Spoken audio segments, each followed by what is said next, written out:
my Facebook. This is an interview with an entrepreneur that I spent the day with today named Mary Ogburn. And she's going to tell us what it was like starting her business back in the day. So, Mary, start from the beginning. Hi, everybody. Is everybody having a blessed day? If they don't, it's your fault. Take that back. I can edit. Anyway, Keep going. But anyway, I met my friend. Been quite a while, but we had some time today together. And we went out to have lunch and stop at a few stores and talk about stuff. So she know that I once owned a restaurant in Columbus, Ohio, on Mount Vernon and Monroe. And we had a Marglo. First name of mine, and the young lady, her name was Glory, mine was Mary, so we named it Marglo. And it was our fish and our barbecue place. And we sold chitlins. But back then, the days, Mount Vernon Avenue was rocking. And so we had a good place to have food for our peoples. And they sure did respect us and come and got plenty of food. But it got so, my co-workers that worked with me, they got kind of jazzy and didn't want to work like they should, late. But I had 2 kids I had to, take care. So I brought my kids to work with me, and I did my thing. I cooked and do what I have to do, and I had a bedroom for them in the back. So this is where I started from. And I was there from like 7 in the morning till about 4 in the afternoon, which the people supposed to come, but a lot of them didn't come until late. So we kept it about 3 years, and I enjoyed working there, and I have met a lot of friends, and I still, all of them going now, but we had a good time with them. My business was good. My place kept clean. Mm-hmm. And you know how back then, health department come, and you have to keep a smart, clean place, which I did. And so as life goes on, we kept it, like I said, for 3 years. And my co-workers got kind of jazzy, and they started coming late and everything. And so we both was married. Gloria was married, and she have a business today. It's a Kinley Connection. It's a travel agency, and she does trip, and she's doing real good. So with me now, I done worked, and I had to let it go and take care of my kids. And so now, after all these years, I'm retired. I've been retired for about 19 years now and raised 4 boys. They had a father. They had a dad, but they didn't have a father. So I let everybody know you can do bad by yourself. So the Lord kept me from all this doing and don't do, and I'm doing the same thing today, taking care of myself mostly, because I done raised my kids, and my kids is helping me. So, and I thank the Lord for that. So, Okay. Can you tell me about the process of beginning your first business that you had? My first business Marglo. With the Margot, we had it opened up. We had majority of it. We had a counter.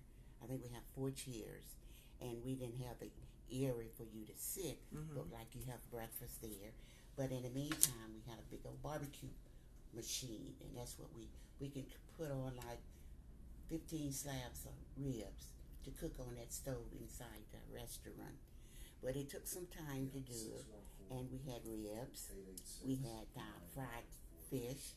I didn't care about chicken too much, but that was mostly what we ate back then, was fried fish and barbecue. And I also had chitlins. I cleaned chitlins at my home. Wow. I was living on Omar Drive, not Omar. I was living on Stanley off of Parsons Avenue. And I had a good home, beautiful home there. So this is where all of my activities come from, for like I said, for like 3 years. We had people's coming in. I think I forgot the bread man came in, one with bread, and different people's. We shopped. Me and Glory took different time to shop for our restaurant. We had to have it stacked up all the time, because I'm like a person that if you run in an area, you're supposed to have your food, your salt and pepper all ready for you, stacked up, and you didn't have to run out every day. We shop once a week. We did good, and so this is where I'm at now. I had to let it go, and she might want to ask me something else. Yes. So, you and Gloria. were you all like equal partners in this venture, or how was it set up? We was partners. We went in together. We shared every, when we made money, we shared, because she was married and I was married. Okay. But we shared everything we made, and we had a good relationship. If you go in a restaurant with somebody, business with somebody, you have to have a good relationship with that person. And as of today, she's still my friend. So I was traveling with. She has her own business now for quite some time, and so I went traveling with her. Went to Canada, and I went to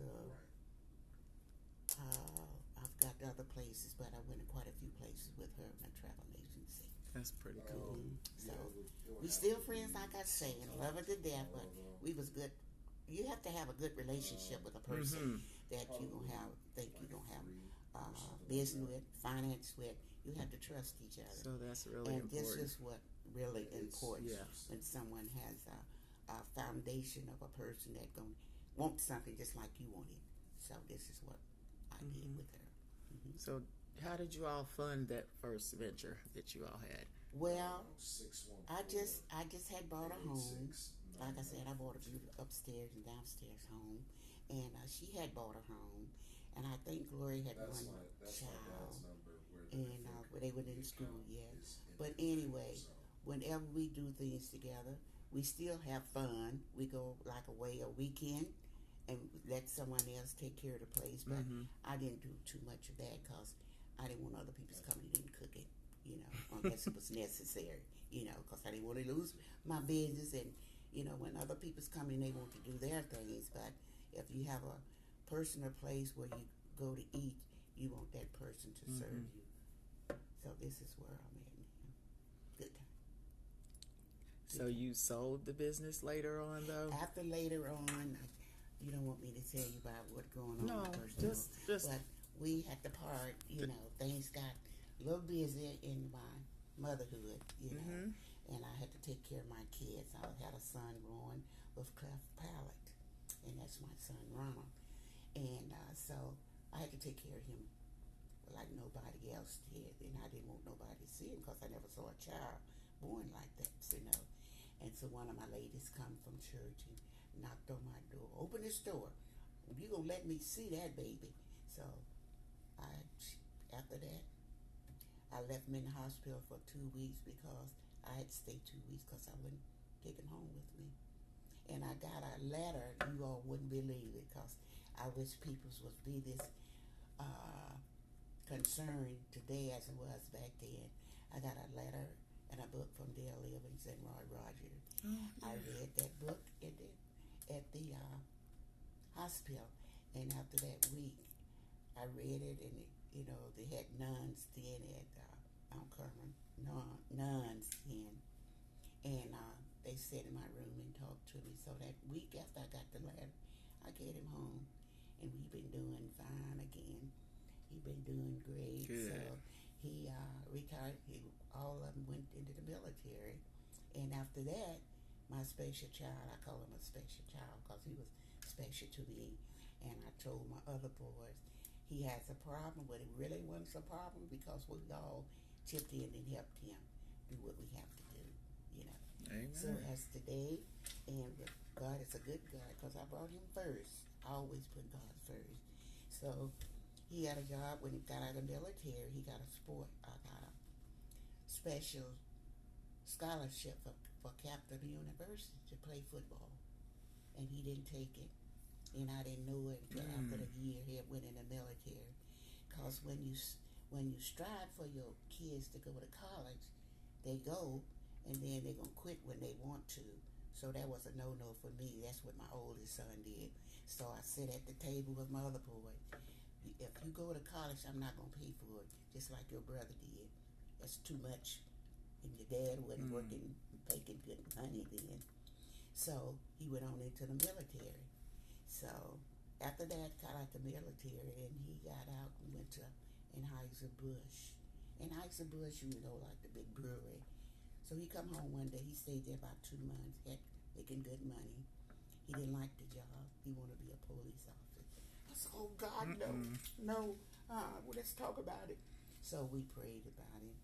I had a big bedroom for him to study, and that's what he wanted to do. So 3 sergeants came to the house one day, downtown police officer, and they talked to me about an hour or so, tell me what the situation was and what he had to do. And so after that, I approved of it. I said the Lord put it in his heart for him to do it.